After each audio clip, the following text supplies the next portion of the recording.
Has a doctor ever refused to treat you? I came into the emergency room clutching my abdomen, in the same hospital I once worked as chief of surgery. After 2 hours, I finally got to see Dr. Harm, who barely glanced up at me and sighed like I'd interrupted something by being here. Let me guess, he said before I could speak. You're 90 years old, ate dinner too late, and now you're panicking. On a scale of 1 to 10, how bad is your imaginary emergency? When I said 8, he actually laughed. Right. Everyone says 8. Real pain doesn't let you walk in here in your pajamas looking so put together. My pajamas were soaked with sweat from the pain. When did you last have your period? He asked with a smirk. When I said I was postmenopausal, he nodded like he'd solved everything. There you go. Hormones. They make women your age think every little cramp is a heart attack or appendicitis. Have you tried yoga? Maybe losing some weight? He typed something without examining me. I see a lot of hysterical women your age. Retirement gives you too much time to obsess over every little ache. I tried to explain that I knew my body, but he interrupted. Ma'am, I have actual emergencies to deal with. Young man next door got stabbed. That's real medicine. Your psychosomatic belly ache can be handled by your GP on Monday. He started to leave, but I grabbed the rails of the bed. Please, something's wrong. I can feel it. He pried my fingers off one by one. This is drug-seeking behavior. Are you here for pain pills? Because that's not happening. A nurse came in and Harm told her loudly. Just anxiety. Probably wants attention. Her husband probably doesn't listen to her anymore, so she comes here for someone to talk to. He didn't know my husband died 2 years ago in this very hospital. Don't waste resources on blood work. Give her some antacids and discharge papers. The nurse looked uncertain, but he snapped. Did I stutter? Or do you want to be a doctor now too? When I asked for a different doctor, he got nastier. You want a doctor shop? Classic drug seeking. I'm noting this in your file. He pulled up my chart on the computer. Oh look, you've been here before. Frequent flyer. Lonely old women love the attention from young doctors. It's pathetic, but common. He didn't scroll down far enough to see my employment history at this hospital. The pain was getting worse and I doubled over, which made him roll his eyes dramatically. The performance isn't necessary. I've seen better acting from kindergartners. He called another resident over. Watch this. Classic case of Munchausen's in the elderly. They Google symptoms and then pretend to have them. The resident looked uncomfortable but stayed quiet. She probably lives alone, kids don't visit, so she creates drama. I started describing my symptoms in medical terms, hoping it would help. The pain is intermittent, positional, with guarding in the upper quadrant. He cut me off. Oh great. You watched Grey's Anatomy and think you're a doctor now? Let me guess. You diagnosed yourself on WebMD? He turned to the nurse. She's using medical words she doesn't understand. Probably reads medical forums all day. These bored housewives always think they have whatever disease is trending on Facebook. When I stood up to leave and find another hospital, I collapsed from the pain. Instead of helping, he stood over me and said, "This manipulation won't work. Get up. You're taking a bed from someone who actually needs it." He didn't help me up, just watched as I struggled. In my professional opinion, you need a psychiatrist, not an ER. Maybe some friends, a hobby, anything besides wasting our time. He grabbed my arm roughly to pull me up and I cried out, "Stop the theatrics. I'm documenting this as a psych case. You'll be lucky if insurance covers this visit when I'm done." He started dictating to his phone. Patient presence with fabricated symptoms, drug-seeking behavior, and hysteria typical of menopausal women seeking attention. He looked at me with disgust. Women like you clog up the system. You're why people with real problems wait hours. I vomited from the pain and he jumped back. Great. Now you're making yourself puke for sympathy. Clean that up yourself. He threw paper towels at me. I'm not exposing my staff to whatever attention-seeking disease you have.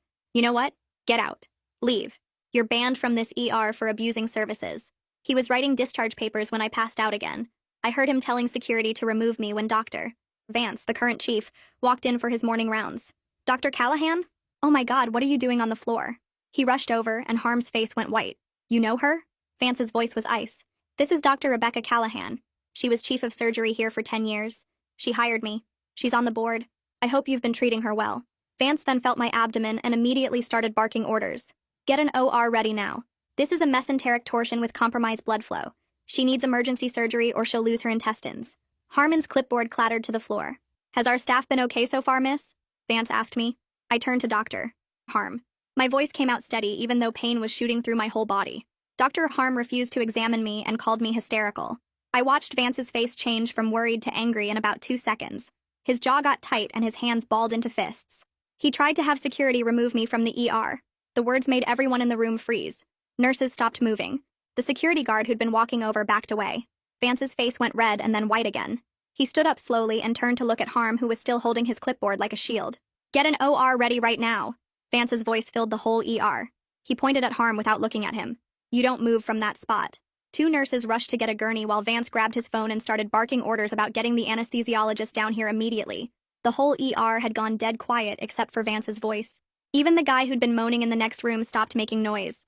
Harm opened his mouth, but Vance held up one hand to stop him. The nurses lifted me onto the gurney and I bit my lip to keep from screaming at the movement. My whole belly felt like it was on fire and every bump made it worse. They started wheeling me toward the elevator and I could hear Vance behind us telling Harm he was suspended effective immediately pending a full review. Harm started yelling about being overwhelmed and understaffed, but Vance cut him off with words I couldn't make out.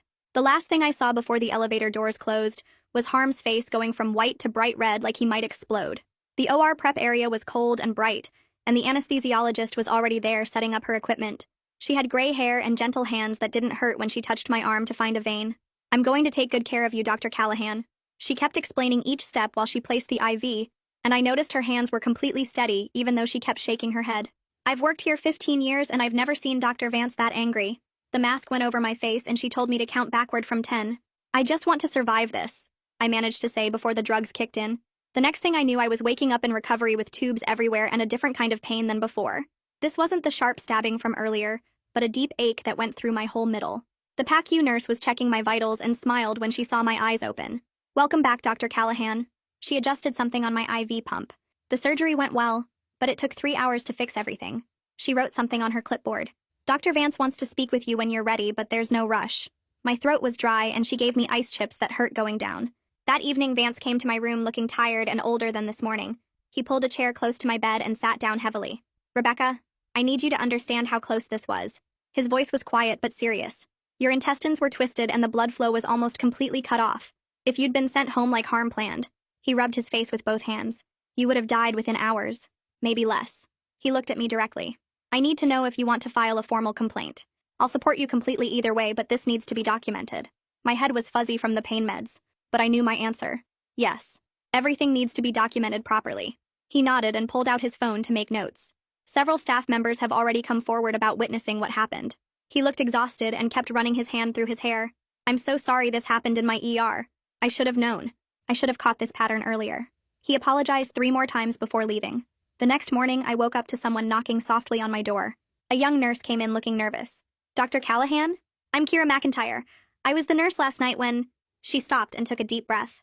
"I kept detailed notes with timestamps of everything Dr. Harm said and did to you." She pulled out a small notebook from her pocket and her hands were shaking. I wrote it all down right after because I knew it wasn't right, but I was scared to say anything. She showed me pages of neat handwriting with exact times and quotes. "I can't stay quiet anymore.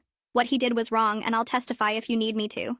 She left her personal phone number on my bedside table before rushing out.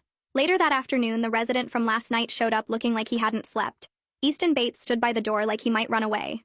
"Dr. Callahan, I should have spoken up. I knew what he was doing was wrong." He pulled out his own phone and showed me notes he'd typed. I documented everything too. Times, what he said, how he refused to examine you. His hands shook as he scrolled through the notes.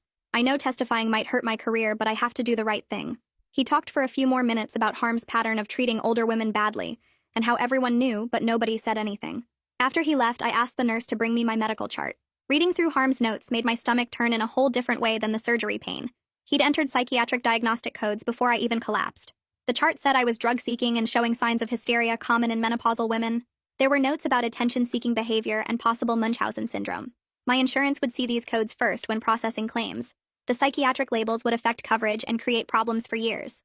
My professional knowledge told me this needed immediate correction before it became permanent in my medical record. The nurse helped me request official copies of everything. While I was filling out the forms, someone knocked and walked in carrying a thick folder and wearing a hospital badge that said, "Patient Advocacy." Scarlett Blackwell introduced herself and pulled a chair close to my bed, opening the folder to show me different documents and brochures about patient rights. She explained how the complaint process worked, showing me timelines on a chart and pointing to each step with her pen.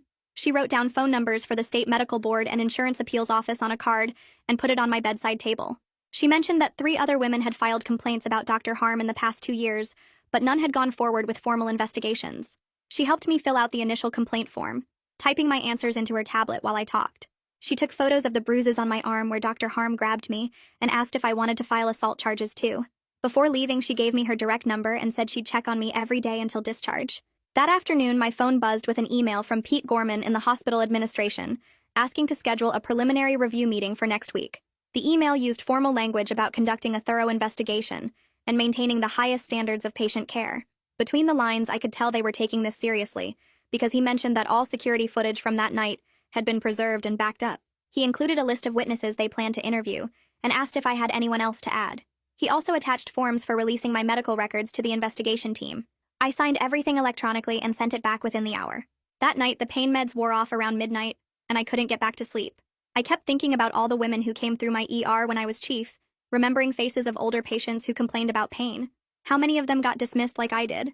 How many went home and suffered or died because someone decided they were just hysterical? I thought about the young nurses who watched it happen and stayed quiet because speaking up meant risking their jobs. The guilt sat heavy on my chest, knowing I'd been part of a system that let this happen. I should have seen the pattern when I worked here, but I was too focused on surgeries and budgets to notice what was happening in my own emergency room. The next morning, my phone rang, and the insurance company representative started reading from Dr. Harm's notes about my supposed drug-seeking behavior and psychiatric symptoms. She said they were denying coverage for the surgery because the initial documentation showed this was a mental health issue, not a medical emergency. I told her about the emergency surgery and the mesenteric torsion, but she kept saying the first assessment is what determines coverage. She read more of his notes calling me hysterical and attention-seeking. The denial letter would arrive in 5 business days, and I had 30 days to appeal. After hanging up, I called the number Scarlett gave me and got connected to Leonardo Acevedo, an insurance appeals specialist who'd handled cases like mine before. He pulled up my records while we talked and immediately saw the problem with the psychiatric coding doctor. Harm entered. He started building an appeal file with Dr. Vance's operative report and photos from the surgery showing the twisted intestine. He explained that insurance companies often deny first and make you fight for coverage, especially with psychiatric codes in the initial assessment. He warned me the appeal could take 6 to 8 weeks and I might need to pay the bills up front while we waited. He'd seen this exact situation before with older women whose real medical problems got coded as anxiety or drug seeking. 2 days later, Haley Stewart from Risk Management called and asked to meet about my situation. She showed up with a leather portfolio and expensive suit, sitting across from me with a practiced smile. She suggested we could handle everything internally without involving the state medical board, saying it would be faster and less stressful for everyone. When I said that wasn't acceptable, her whole demeanor shifted to damage control mode. She started talking about the hospital's commitment to improvement and how they were already implementing new training programs. She pulled out a settlement offer with lots of legal language about releasing the hospital from liability. The number would cover my medical bills if I agreed not to discuss the incident publicly or pursue further action. I pushed the papers back across the table and told her this was about preventing future harm, not money. She left looking frustrated, warning me that going public could affect my position on the board. That evening, I opened my laptop and started writing down everything that happened while the details were still fresh. Each word brought back the humiliation of lying on that floor, while Dr. Harm stood over me refusing to help. I included exact quotes about being called hysterical and drug-seeking, the times he refused to examine me, how he threw paper towels at me when I vomited. I wrote about him prying my fingers off the bed rail and telling security to remove me. I documented that he never once touched my abdomen or did any physical examination before deciding I was faking. The document grew to 12 pages of detailed timeline with everything I could remember. Kira knocked the next morning looking worried and checking over her shoulder before closing the door. She said, "Doctor." Harm had been asking other nurses what they saw that night, trying to get people to say I was being dramatic or difficult. Several nurses were scared of retaliation, but willing to speak up if needed. She pulled out a piece of paper with her personal cell number and pressed it into my hand, saying to call if anything happened or if I needed her testimony. She mentioned that 2 other nurses had also kept notes about that night. She'd heard rumors that more complaints about Dr. Harm were surfacing, now that people knew someone was finally standing up to him. The following week, Pete Gorman came to my room with a laptop and showed me the security footage from that night. We watched me collapse while Dr. Harm stood there with his arms crossed, not moving to help. The video clearly showed him throwing paper towels at me after I vomited. Another angle caught him telling security to remove me while I was unconscious on the floor.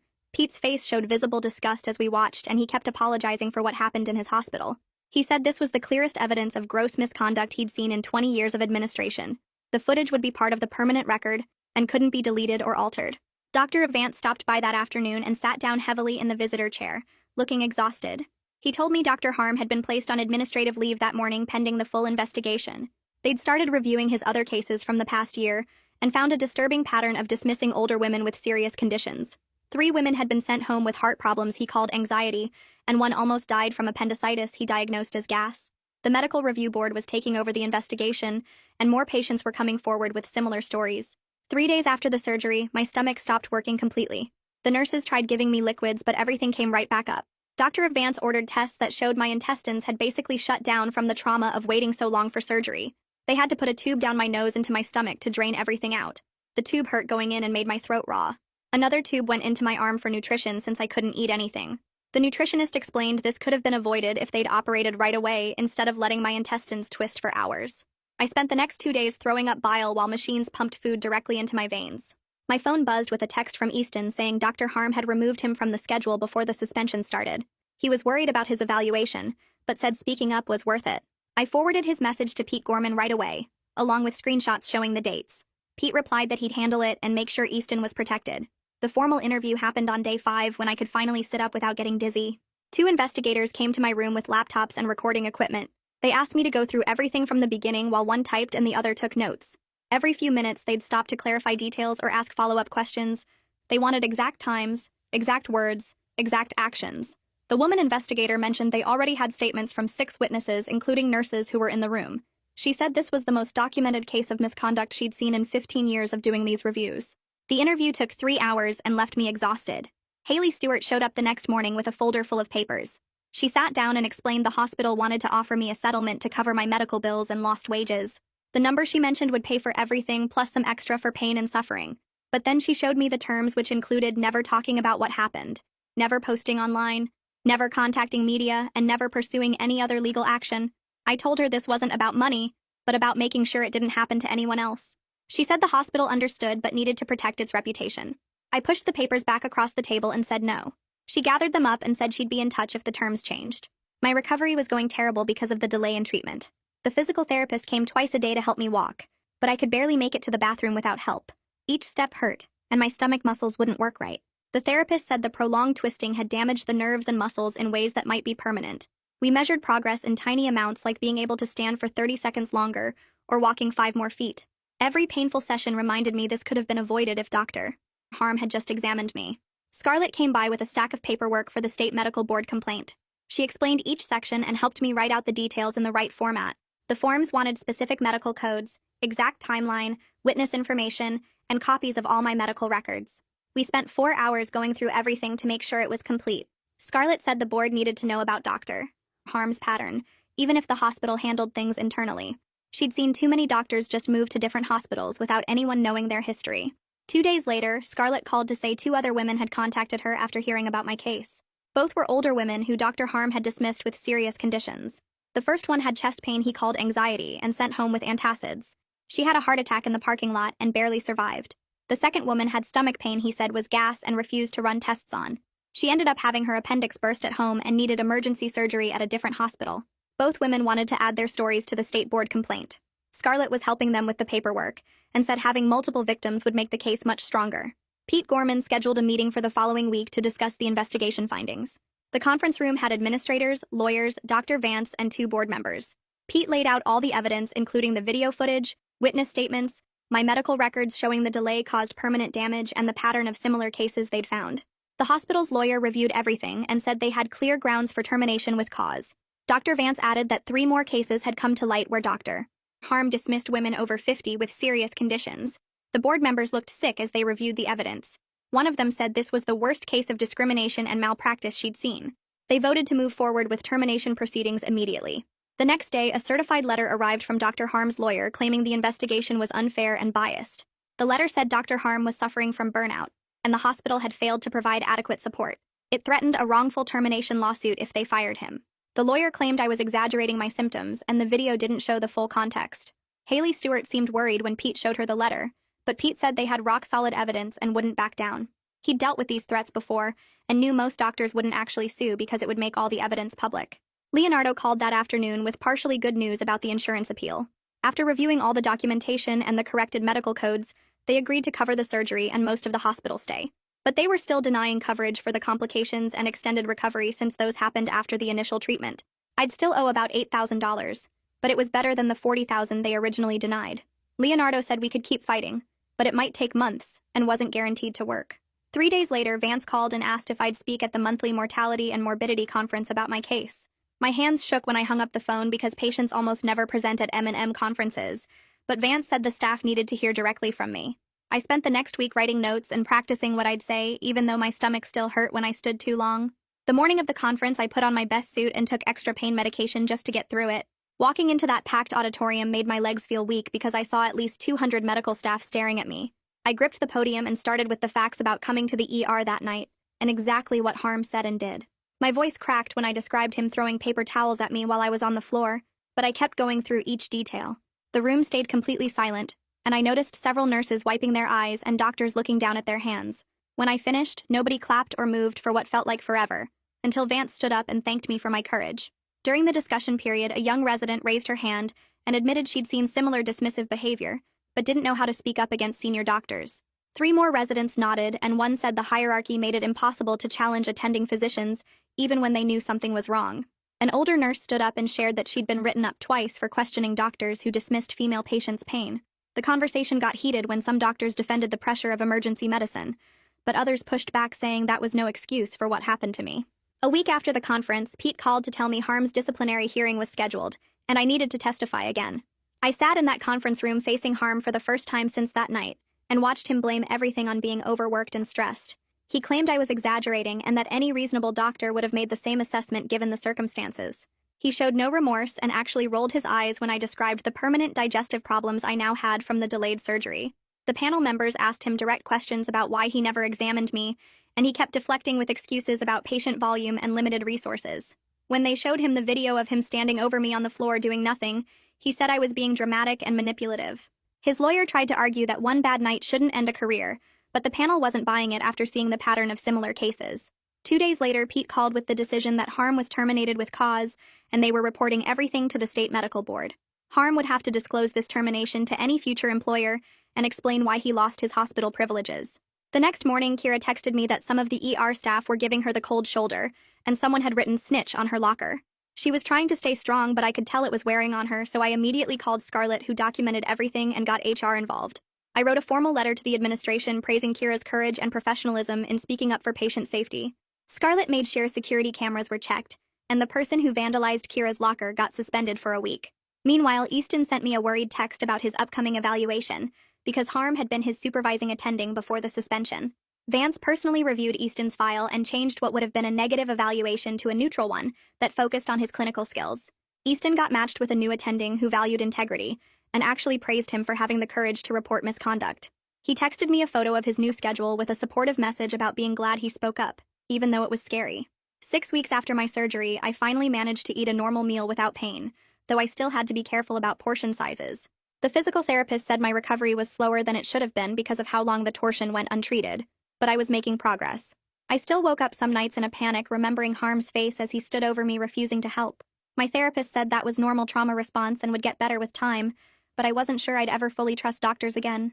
Around that time, the hospital sent out an email announcing new protocols for emergency room complaints and mandatory bias training for all staff. They were putting a patient advocate on every shift and creating a new system where patients could request a second opinion without fear of retaliation. It wasn't perfect, but it was something, and I knew my case had forced these changes, even though they should have happened years ago. Pete told me privately that complaints about dismissive treatment had already dropped 30% since word got out about what happened to Harm. 2 months after the incident, I walked back into the hospital boardroom for my first meeting since everything happened. Several board members came up to me before the meeting started to express their outrage about my treatment and support for the changes. When we got to new business, I made a motion to triple the funding for patient advocacy programs and require quarterly reports on complaint patterns.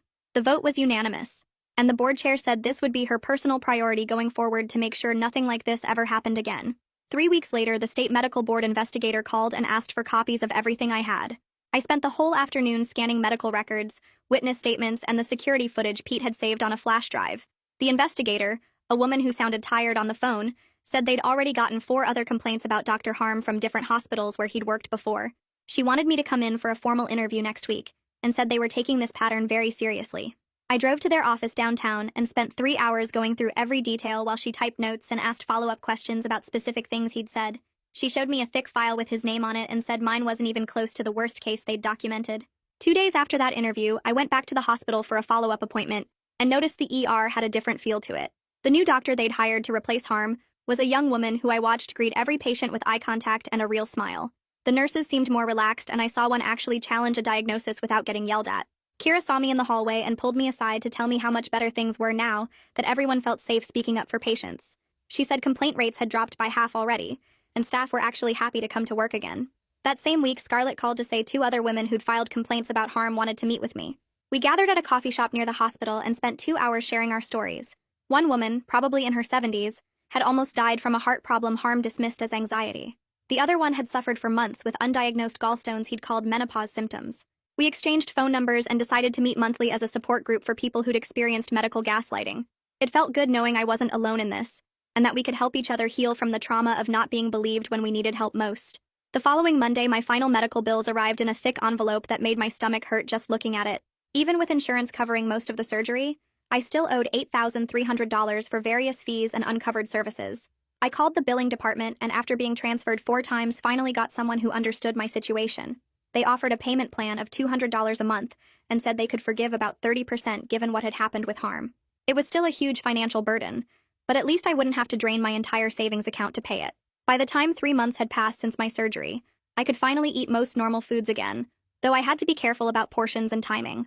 My surgeon examined me and said the digestive problems were probably permanent because of how long the torsion went untreated before surgery.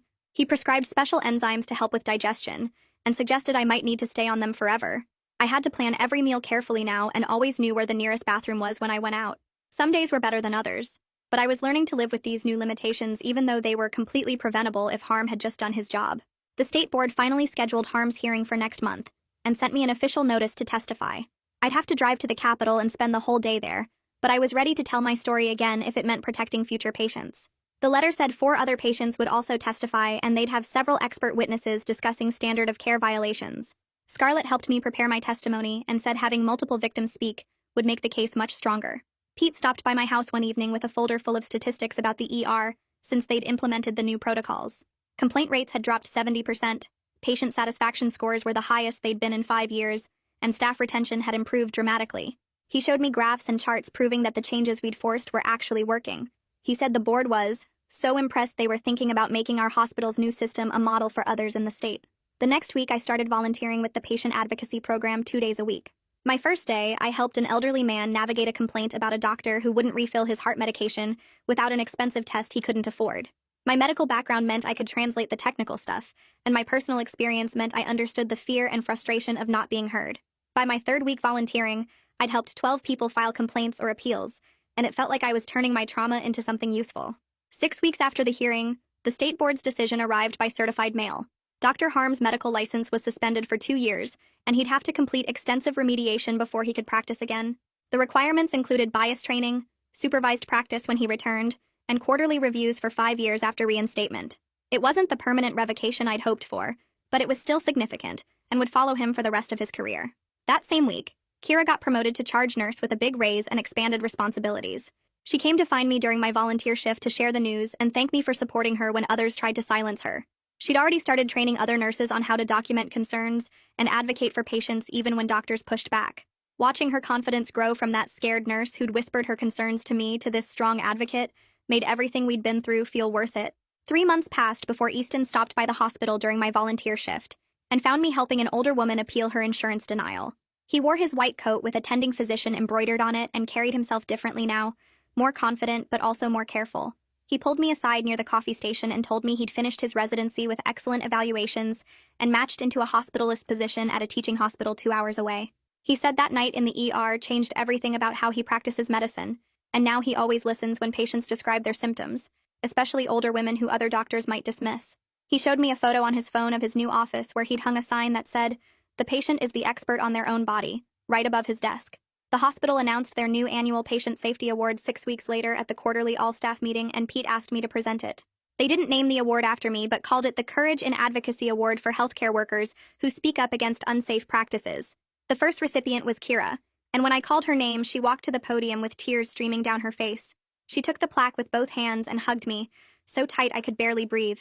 The room erupted in applause, and I saw several nurses wiping their eyes. Pete had included a $5,000 bonus with the award, and Kira whispered that she was going to use it for her daughter's college fund. The following spring, I flew to Chicago for a national healthcare conference, where Vance was presenting our hospital's new protocols as a model for patient safety. The conference room was packed with administrators and doctors from hospitals across the country.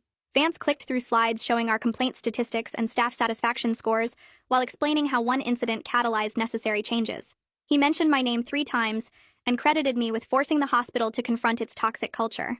After his presentation, representatives from 12 hospitals approached him about implementing similar programs. A woman from Seattle gave him her card and said they'd had 3 malpractice suits from dismissed female patients in the past year. 2 weeks after the conference, a thick envelope arrived at my house with no return address. Inside was a handwritten letter from a woman named Madeline who lived 3 states away. She wrote that a nurse at her local hospital had refused to let a doctor discharge her without proper testing because she'd heard about our case at a training session. The tests revealed early-stage ovarian cancer that would have killed her within months if untreated. She thanked me for speaking up and said I'd saved her life even though we'd never met. She included a photo of her grandchildren and said she'd get to watch them grow up because of what we'd done.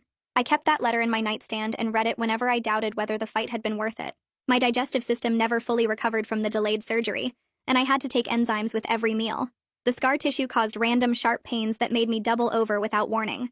My doctor prescribed medication to manage the symptoms, but warned me these issues were probably permanent. I learned which foods triggered the worst reactions and kept antispasmodics in my purse at all times. Some days were better than others, but I'd accepted this new reality. The support group for medical gaslighting survivors grew faster than we expected. We met monthly in the hospital's community room, and by our 6th meeting, we had 30 regular members. People drove from neighboring towns to attend and share their stories. We helped a woman get proper treatment for lupus after 3 doctors called her a hypochondriac. We coached a man through filing a complaint against an ER that sent him home with chest pains that turned out to be a heart attack. We created a resource guide with sample complaint letters and contact information for patient advocates at every hospital in the state. One member started a private Facebook group that grew to 300 members within 2 months. The 2-year anniversary of my ER visit coincided with the quarterly board meeting where we reviewed patient safety metrics. Pete presented charts showing ER complaints had dropped 70% since implementing the new protocols. Staff satisfaction scores hit an all-time high, with nurses reporting they felt empowered to advocate for patients. The average time to treatment decreased by 30 minutes, even though doctors were spending more time with each patient. Insurance claim denials based on improper documentation dropped by half. The board voted unanimously to increase funding for patient advocacy programs and expand bias training to all departments. After the meeting, several board members told me privately that my experience had fundamentally changed how they thought about patient care. These days, I spend 3 mornings a week at the hospital doing advocacy work, and it gives my life purpose I hadn't expected to find in retirement. Seeing young doctors like Easton practice with genuine compassion makes me hopeful about medicine's future. The system isn't perfect and probably never will be, but it's significantly better than it was 2 years ago. Sometimes that's the best victory you can hope for, and I've learned to celebrate every small improvement because they add up to real change that saves lives. Thanks for hanging out with me on this one. It's been a ride, and I'm glad we got to share these moments together. I'll catch you in the next one. If you made it to the end, drop a comment. I love reading all your comments.